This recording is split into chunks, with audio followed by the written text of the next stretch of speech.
My wife and I have had the pleasure of knowing Ron and Ellie Dark for many years.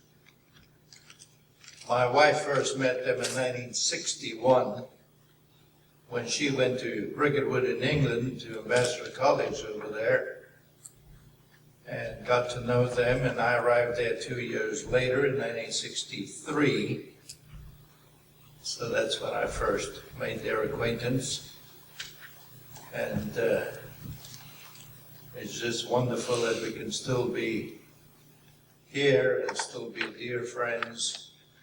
We were talking about that the other day, and I said, you know, it's like sometimes when you read a book and the person who read the book before you read it must have been eating some cookies and jam because their fingers got stuck to the pages, so they ended up with some of the pages stuck together.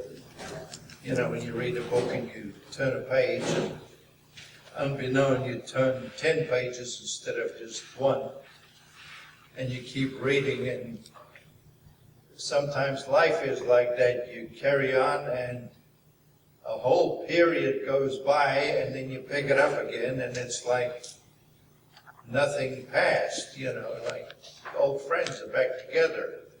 That's the way it was with the Darks when we bumped into them over at Big Sandy a few years ago, which is how we came to be involved with Christian education ministries and try to help. So it is exciting, it's thrilling, and it's nice to be here at the feast.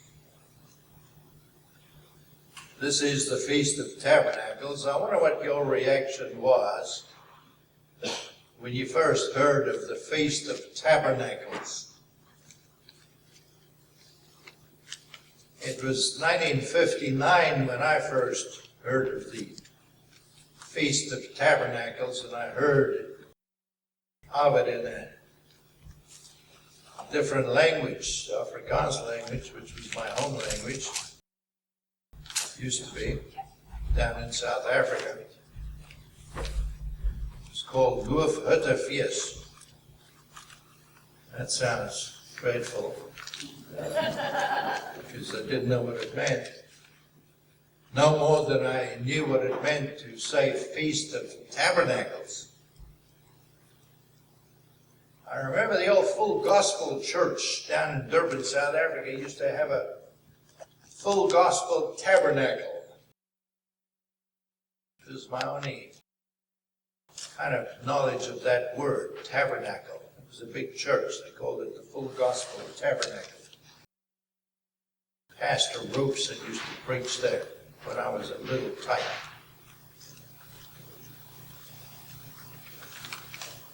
It was strange for me to find out that Jesus actually kept a feast called Feast of Tabernacles.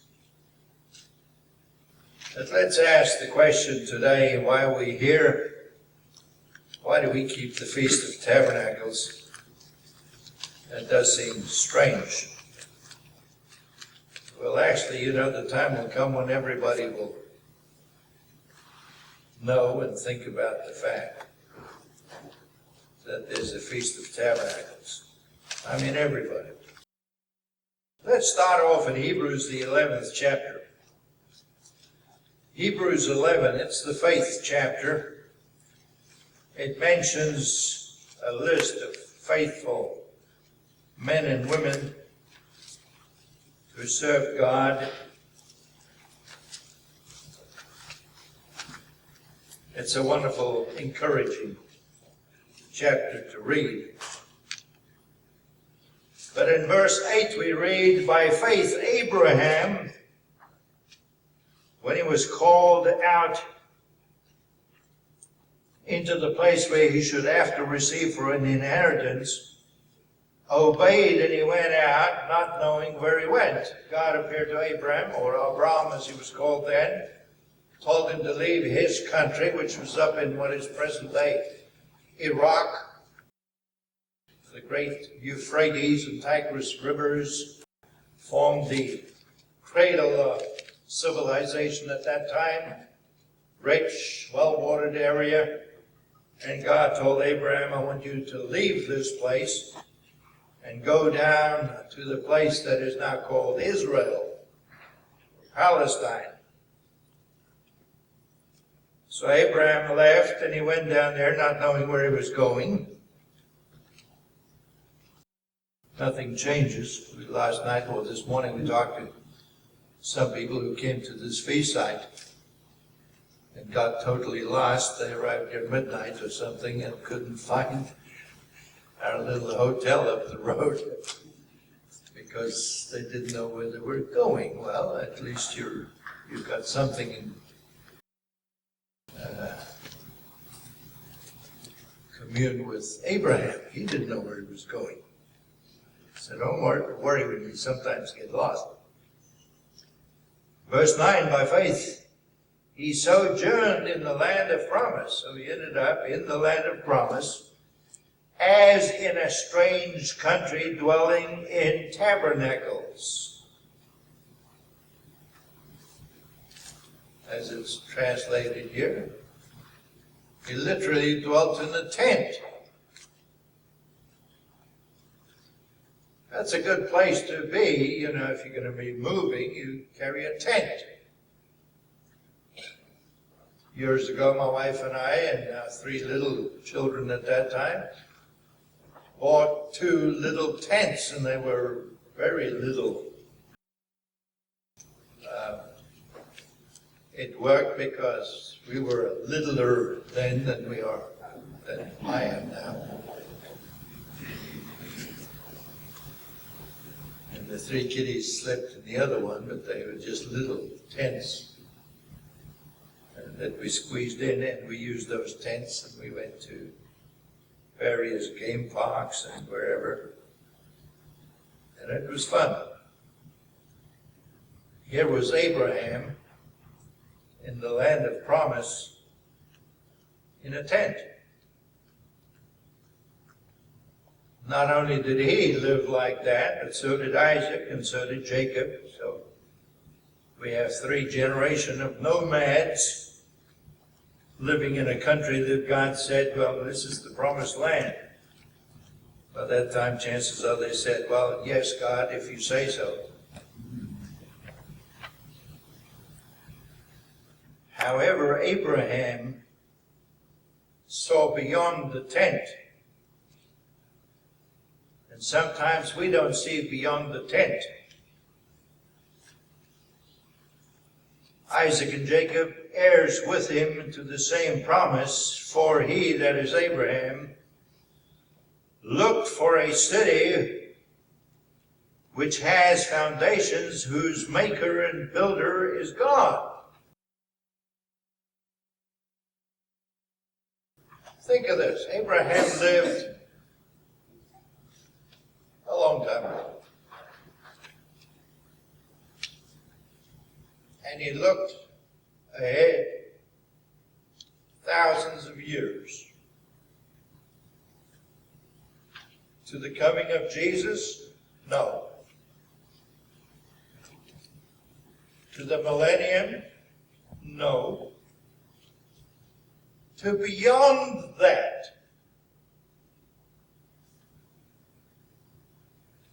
Christians are short-sighted. They either want to take a shortcut to heaven, or they think that Jesus is going to come tomorrow and that's the end of all of our problems. I must say, we arrived at the hall here, my wife and I arrived at the hall here this morning before 9 o'clock. And there was nobody here. And we concluded that because of the blood moon that we had last night,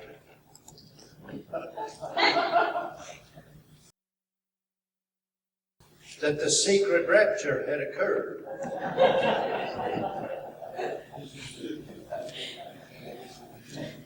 And the 2 of us were left behind. I was thankful that she was also left behind, because I would have been lonely if she hadn't been left behind.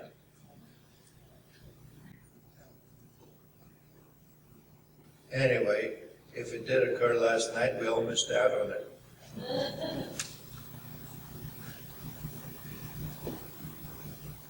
Abraham looked way, way into the distance. Now we who have kept the holy days, God's holy days, which starts, the Passover time, Feast of Unleavened Bread, Pentecost, and Feast of Trumpets, which pictures the return of Jesus.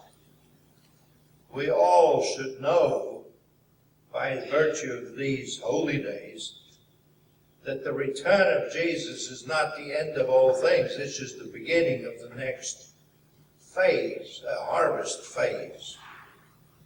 That there's so many exciting things that are still going to happen, of which you and I form a very important part. So as we keep this feast, let's learn something from it and make it personal.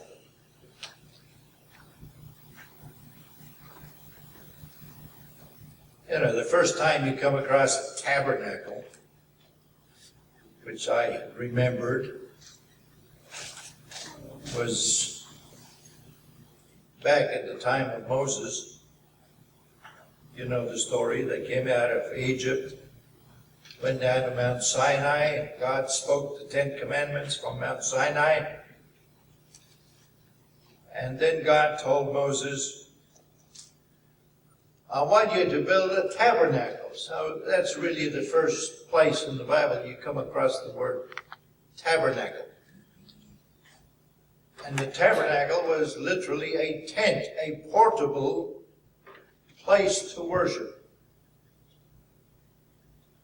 And you may never have thought about it, but they built that tabernacle, and chances are they had to repair it and replace the curtaining, because that tabernacle lasted from about 1450 BC all the way until 900 BC when Solomon built the temple. What's that? Almost 600 years that they worshiped God in a tent. And the tent was carried. There were rules on how to carry the tent and what it would look like, and the various compartments and the various things inside the tent.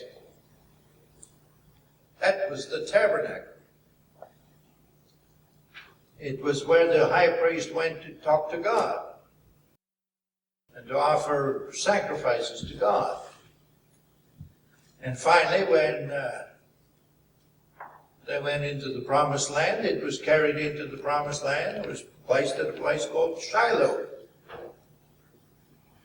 And sometimes enemies came and took it. And armies had to go and get it back. This tent where people worship God. It's surprising to think that it was used that long. Then when King Solomon came along, well, actually King David had the idea. He said, we all live in houses. Why should God live in a tent? Not that God lived there, but it represented God's throne. So David had the idea to build something permanent. We want to have things permanent. Like things permanent. And it's nice if you have a home. We have permanent things. A home. We have cars. We have an address. We have a phone number. We now have a cell phone and a computer. And it kind of looks permanent. So when Solomon built this temple, it was majestic, it was beautiful, it was incredible. It was so incredible that nations, people from other countries, rulers, kings, either themselves or sent emissaries to come and look at this edifice, this temple, this house for God. Because now we had something that was permanent. And the sad part about it is, it wasn't. No more than your house is, or your car, or your cell phone, or whatever else you think is permanent.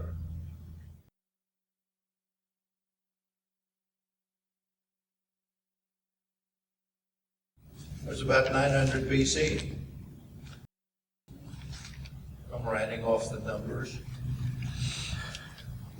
About 600 BC, that temple was destroyed. You see, it was temporary.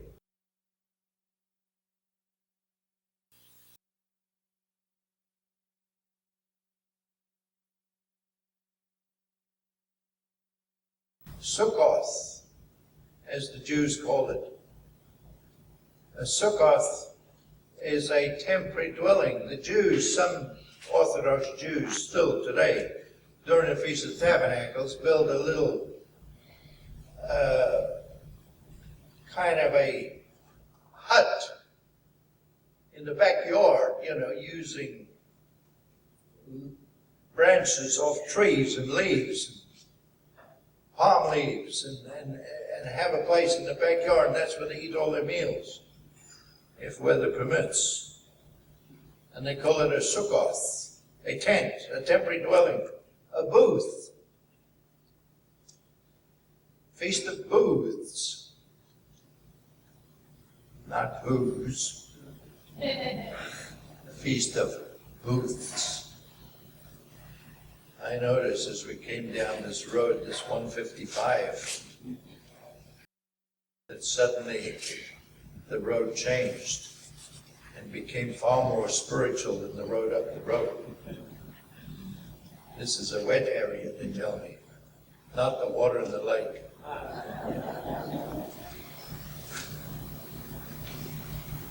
It's where people used to come and buy their booze. No, it's not Feast of Booze. This is Feast of Booths. The Feast of Temporary Dwellings.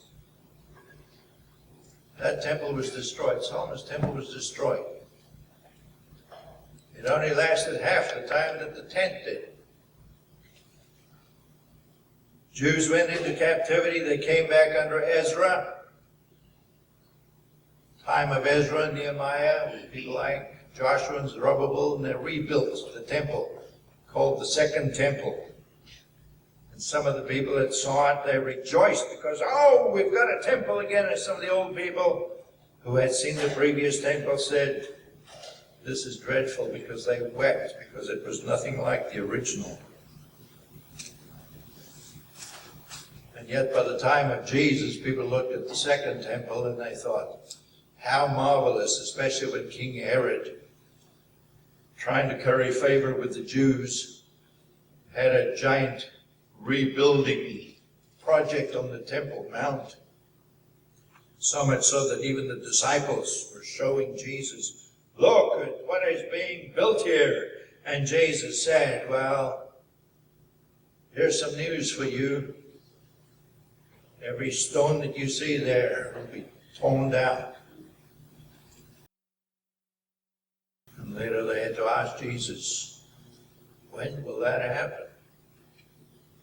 You see, the lesson is that nothing's permanent. We've always known that in the churches of God, that nothing's permanent, but we didn't always believe it.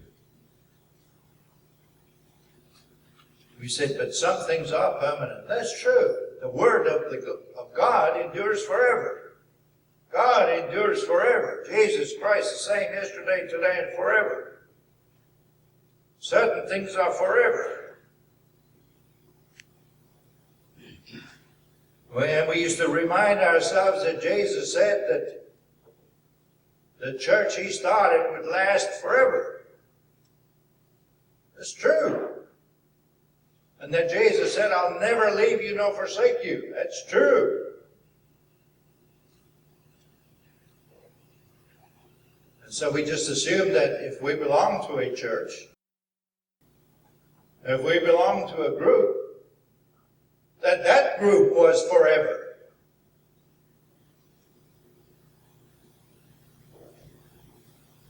Was it? In Revelation 2 and 3, we find Jesus' letter to the 7 churches.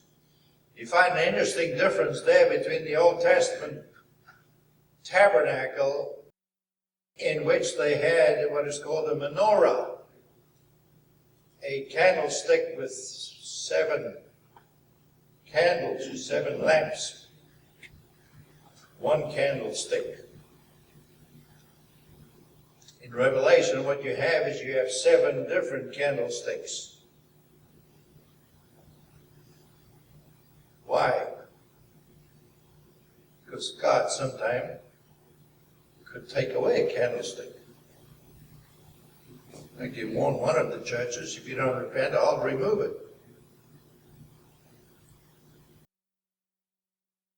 What happened to those 7 churches? The original 7 churches? None of them exist. They died like those cities. In fact, only one city still remains in Asia Minor. And now has a different name. That's interesting as well. But you know, it's very easy to get into thinking that everything's permanent. When year after year after year we keep a feast that reminds us that things are temporary. And the only thing that's really permanent is God. And so as far as we're concerned, the only thing that's really permanent is the relationship we have with God. Because that's what has to be permanent.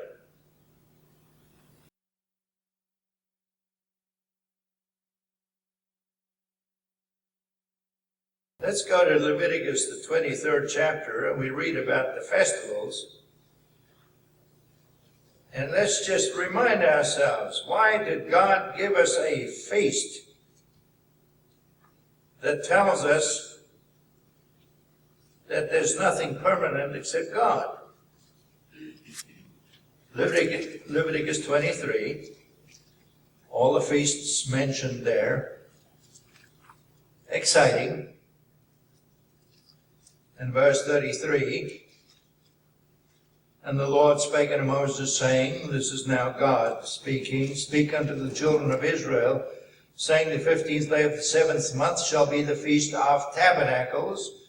And this day, the reason why we're here today and not on another day, is because this, according to the Hebrew calendar, is the 15th day of the 7th month.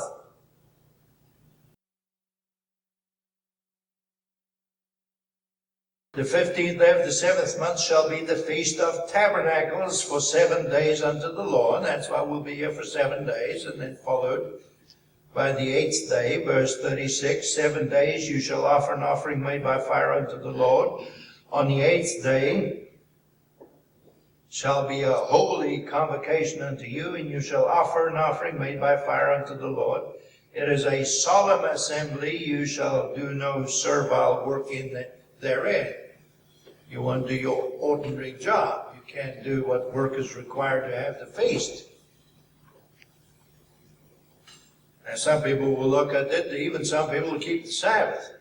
Will say, no, this is part of the sacrificial system because offerings were made on these holy days. But pray tell, were offerings not made on the Sabbath? Because offerings were made on the Sabbath too. So if you say, abolish the offerings, abolish the day, then that must abolish the Sabbath too. No, Sabbath is not abolished. There's no temple. We cannot sacrifice. We're not priests anyway. We're not of the tribe of Levi. We're not sons of Aaron. Stick around. There's a prophecy that says that God will purify the sons of Levi that they may bring an offering in righteousness. That's future. I wonder what people are going to do then. Oh, it's appeared again.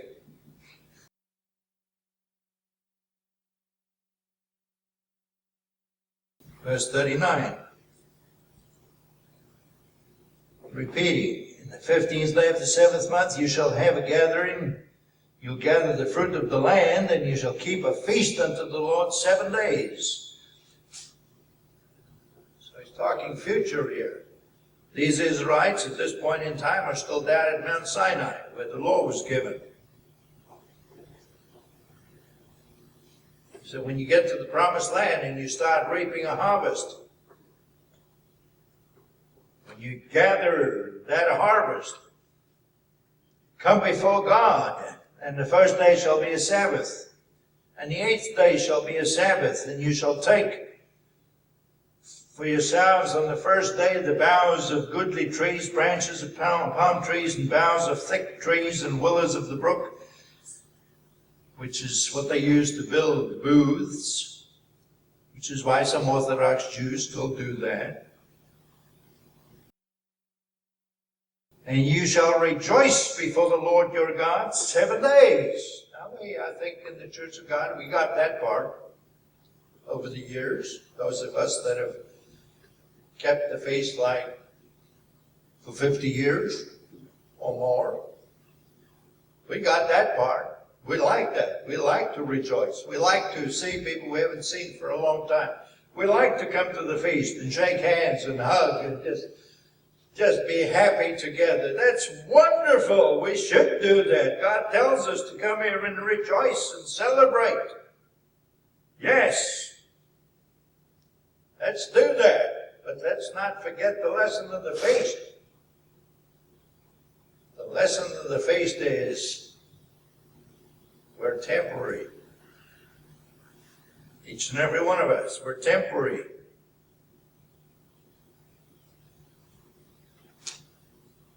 Our group is temporary.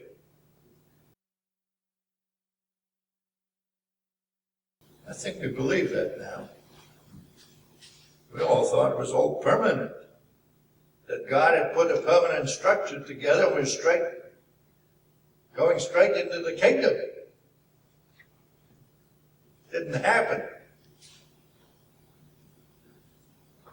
Seems every group makes that mistake. Back in the 1800s, William Miller preached here in the United States about the return of Jesus, which may sound strange to a lot of people to hear that somebody preached about the return of Jesus. But you go back to the 1800s, nobody preached about the return of Jesus except that William Miller stood up and he preached about the return of Jesus. That's why he got a big following. They were called Millerites.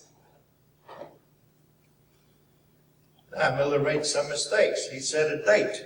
That was a mistake. So people say, he was wrong. Well, what about all the other people who weren't even preaching the return of Jesus? At least he was preaching the return of Jesus.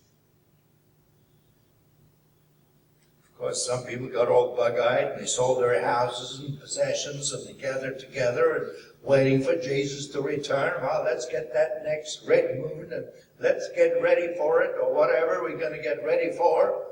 Because it didn't happen then, it didn't happen last night. So it was followed by the great disappointment. And Millerites disappeared, leaving little pockets of people here, there, and everywhere. The biggest group became the Seventh-day Adventist Church. That was the origin of the Seventh-day Adventist Church, which was founded in 1862. There were little churches of God who carried on. There are still churches of God in the United States that trace their origins back to those days. But we all go through phases like that where we think, oh, Jesus could come soon. And we get all excited about it and thrilled about it, and we have our course plotted all the way into the kingdom. doesn't come, or he delays his coming, and we forget the feast lesson. The lesson of the feast. All is temporary. We live in temporary dwellings. Why? Because life is temporary. See, that never fazed Abraham. Why didn't it faze Abraham? I mean, he had every reason to say, I don't know about this God stuff. When God said, well, go sacrifice your son. You kidding? Sacrifice my son? Why was Abraham never fazed? Because he had his eye fixed on that goal. The new heaven and the new earth and the new Jerusalem. Way, way in the distance. Then it doesn't make any difference what happens here.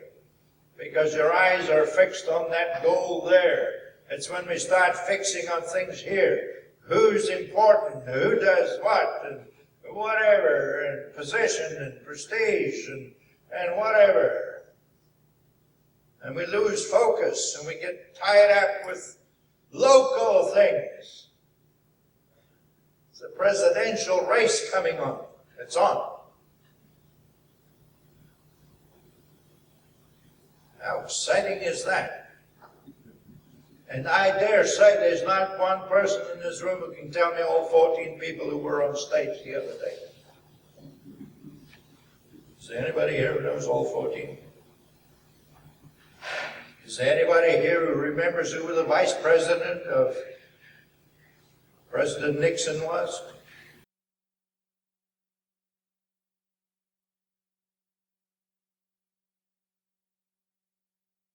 It's amazing. Is there anybody here who can tell me the name of every president of the United States from Washington all the way down? Nothing's important except God and your relationship with Him. If I leave you with nothing today, I must leave you with that. Nothing is important except God and your relationship with Him. Let's go to Deuteronomy 16. Just look at a couple of the verses about the feast. They're interesting. And you can read a lot more. Deuteronomy 16, verse 13.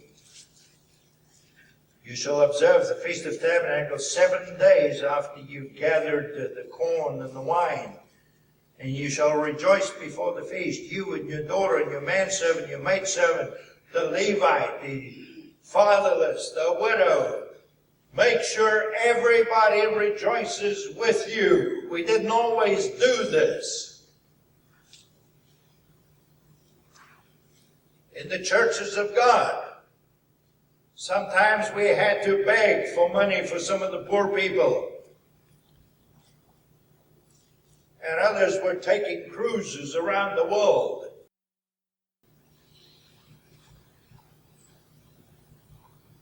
God said, let's take care of the poor.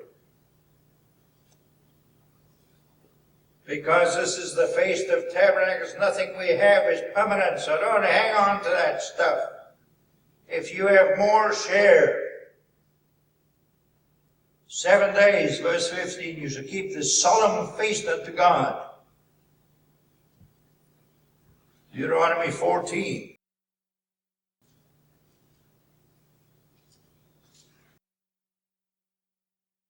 Verse 22. You shall truly tithe all the increase of your seed which the field brings forth year by year. And you shall eat before the Lord your God in the place where He shall choose to place His name there. Those of you who have been around for a long time understand. There is a tithe that you give to God. It belongs to God. To Israel, God said, take another tithe and go keep the feast.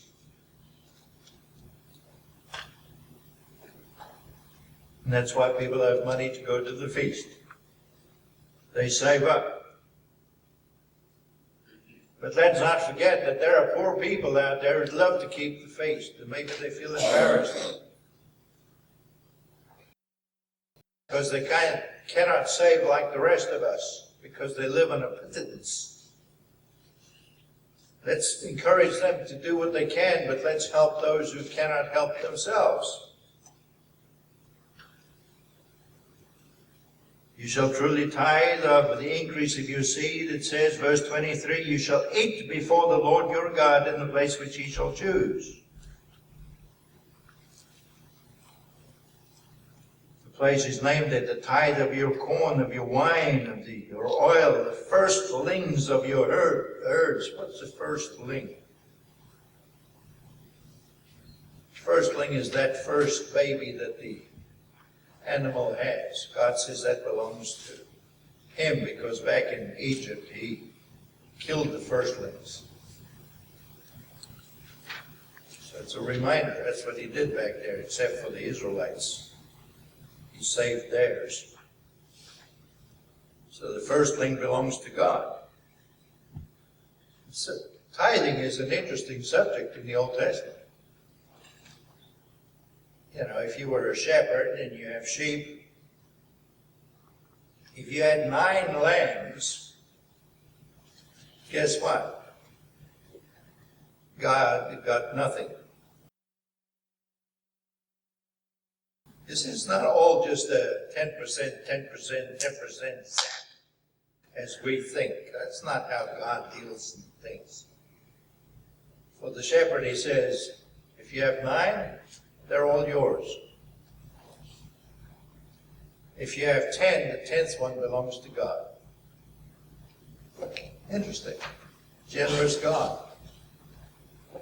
He knows if he gives you that 9, next year you'll have more, then you'll give him something.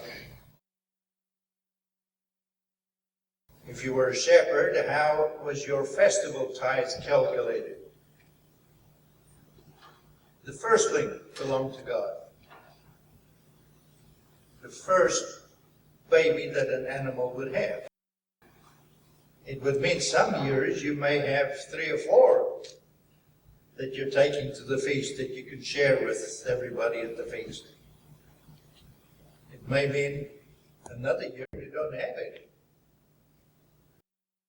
But it all works out, you see.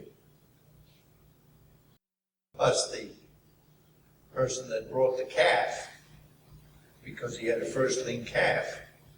I guess we could go a long way here with a firstling calf in this group. Christina, how are you at doing a big spit roast? We'll have to get you here 5 o'clock in the morning. I'll offer to turn, but I'll put an electric motor on it. That's the way God, we should realize this is an agricultural society. Sometimes we don't always look at how God instructed. He said, go into your wine cellar, walk in there and choose the best wine. Take it to the feast.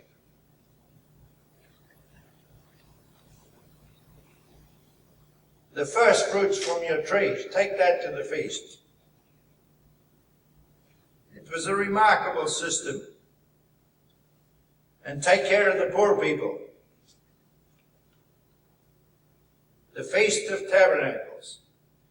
Go and rejoice before God. But don't forget the poor. Don't forget those who don't have anything. Let's go to John the 7th chapter. People have asked me, why do you keep this feast? Here's the answer. Very simple answer. In John the 7th chapter, you can read the whole section there. Jesus walked in Galilee, that was up north. And he didn't go down to Judea. Why not? Because they were looking to kill him. That was this time of the year. They're looking to kill him. And he knew from the scriptures that he would die at the time of the Passover. So there was another 6 months. So in a sense, Jesus was in hiding. Verse 2, now the Jews' Feast of Tabernacles was at hand, and his brothers came to him and said, are you going to Jerusalem for the feast? Because they didn't believe that he was the Messiah. Because they changed their minds after he was resurrected and appeared to them.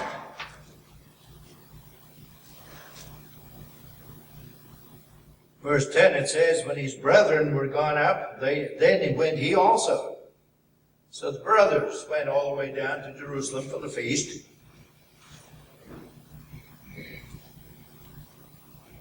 And when the brethren had gone up, then went he also up to the feast, not openly, but as it were in secret. If there ever was a time when Jesus could have said, I'm not going to this feast, this would have been it. It's not my time to die. Why go there now? They're going to kill me when I go there for the Passover. I think I'll just go somewhere else. I'll go to England. He didn't. Verse 14, now by the midst of the feast, Jesus went up into the temple and taught. Guess what? He did not only went down there for the feast, he walked right into the temple, and he stood up and taught. He was a teacher. He was a rabbi, teacher. He taught during the feast, even though he knew they could have killed him. Why do I keep the Feast of Tabernacles? Why should you keep the Feast of Tabernacles? Simple answer. Jesus did.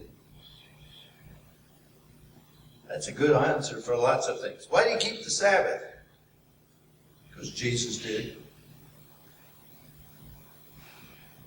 And guess what? Even if you don't like it, sooner or later you will keep the feast.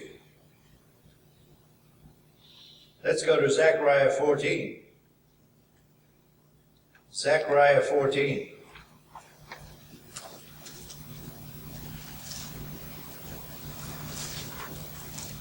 We went to visit a couple one time, and some of their friends came to try to dissuade them from listening to these people bringing these false doctrines, as they thought. The friends were from the Jehovah's Witness organization. So they kept butting in, which made it awkward to speak to these people. And so I turned to the one man and I said, do you believe Zechariah 14? And he said, oh, yes. I said, good. And I saw he took his Bible and he started trying to find Zechariah 14. Now I see this congregation, you have all found it. At least you knew where Zechariah was. Back toward the end of the Old Testament. Anyway, this man was flopping around in his Bible, and I noticed then he turned to the front of his Bible to look up the contents page to see what page Zechariah was on. So I said to him, are you having trouble finding the book of Zechariah? He said, well, it's not a book I use very often. He should not have said that, because I said, actually, there are quite a few that you may not have used very often. I wasn't being vindictive. I was just stating a fact because, for most of us, that used to be the case. I didn't even use the Bible very often. I could never have found the book of Zechariah when I was a youngster and thinking about some of these things. But Zechariah is an interesting chapter because it's talking about the time of Jesus' return. Now we started focusing on Jesus' return on the Feast of Trumpets because Jesus would come at the sounding of the trumpet. We looked at Satan being bound and we being at one with God on the day of atonement. So it's logical that we should ask, well, after Jesus returns, what then? And we can read Zechariah 14. It says, behold, the day will come. Verse 2, nations gather against Jerusalem. And verse 4, it says, his feet, that is the feet of Jesus, shall stand in that day upon the Mount of Olives before Jerusalem in the east, and the Mount of Olives shall cleave in two. And we can read that, we can visualize it, the Mount of Olives cleaving in two, and water flowing to the east and to the west, and filling up the entire area of the Dead Sea, which is about, 600 or 1,100, I forget, feet below sea level, filling it all up with fresh water, turning it into a beautiful area overnight, changing the entire climate of the Middle East. You can visualize it. You hope somebody will make a movie showing how that's going to happen. And how in verse 9, the Lord shall be king over all the earth. And you and I will be there. Yes, we'll be there, along with many others.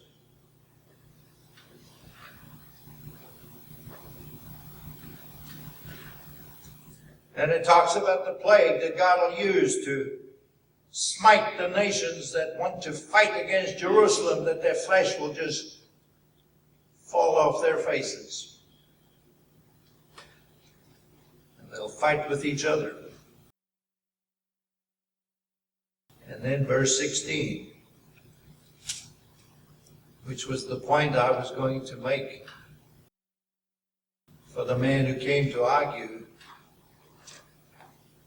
I would have asked him, what do you do with this scripture? It shall come to pass.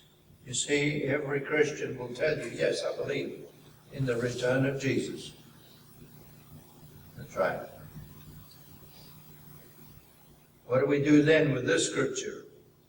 It shall come to pass that every one that is left of all the nations which came against Jerusalem shall even go up from year to year to worship the King, the Lord of hosts, and to keep the Feast of Tabernacles. This is Jesus Christ on earth, ruling from Jerusalem, and the first thing he insists on is that all these nations send their emissaries to Jerusalem to come and worship before their God on the Feast of Tabernacles. That's why I said, it doesn't matter who you are. It doesn't matter how much you want to argue about the Bible. The time is going to come when you will keep the Feast of Tabernacles. Why? Because you, like every one of us, still has to learn the lesson. And what's the lesson? That you dwell in a temporary dwelling. You know, it's a lot easier for me to believe that I'm temporary now than when I was 35 or 40. And a lot of you will say amen to that. You see, we all have to learn the lesson of the Feast of Tabernacles. Let's go to 2 Corinthians 5. The Apostle Paul, that great apostle, went out with so much fervor and preached here, there, and everywhere, and raised up churches and baptized people and spread the gospel all the way to Rome and later on even further. Here was a man who could write and say, well, I bring you greetings from the household of Caesar. Even some of the people in the palace, Caesar's palace, had been converted. How's that? But Paul also grew old. 2 Corinthians 5, verse 1. 2 Corinthians 5, verse 1.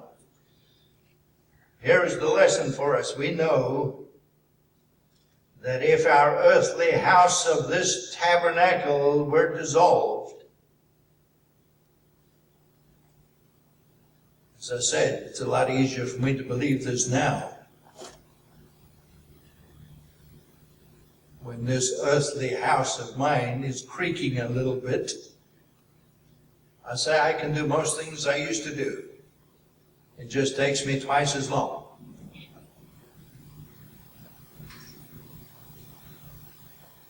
We're learning the lesson of the Feast of Tabernacles. We are temporary.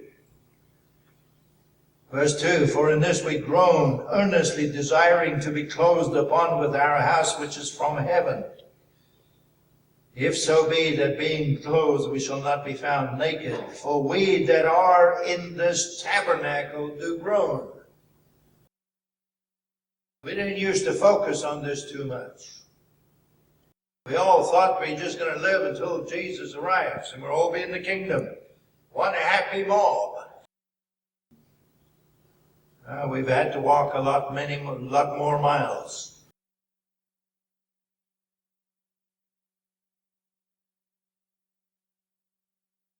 And we're still in this tabernacle, this temporary dwelling.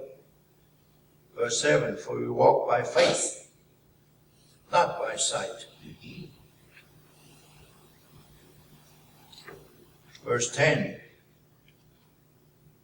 for we must all appear before the judgment seat of Christ.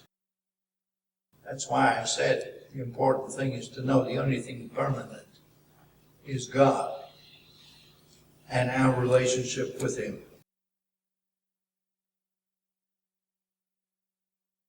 At the beginning of the sermon, I said you have a lot of things in your life that are nice.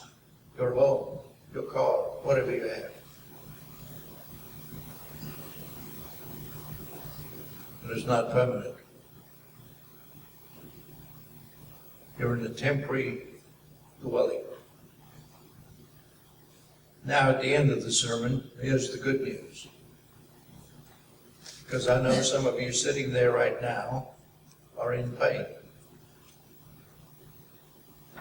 You have things wrong with you. I have things wrong with me. I have a chest that's tied up with piano wire after open heart surgery some years ago.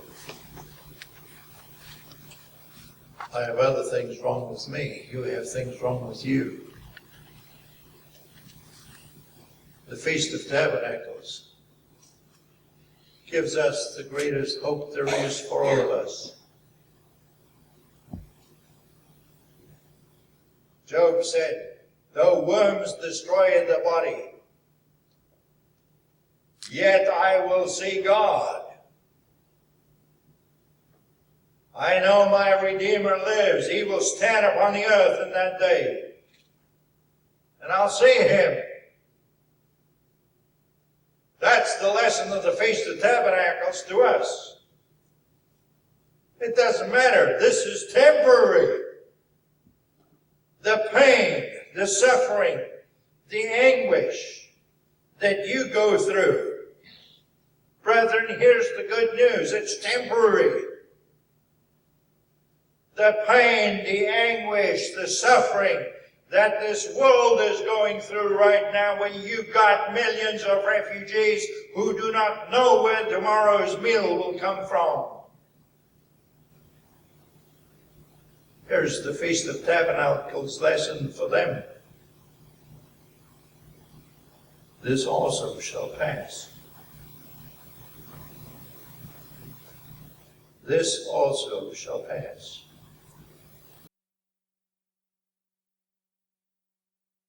Some of you have known for years that this is the Feast of Temporary Dwellings.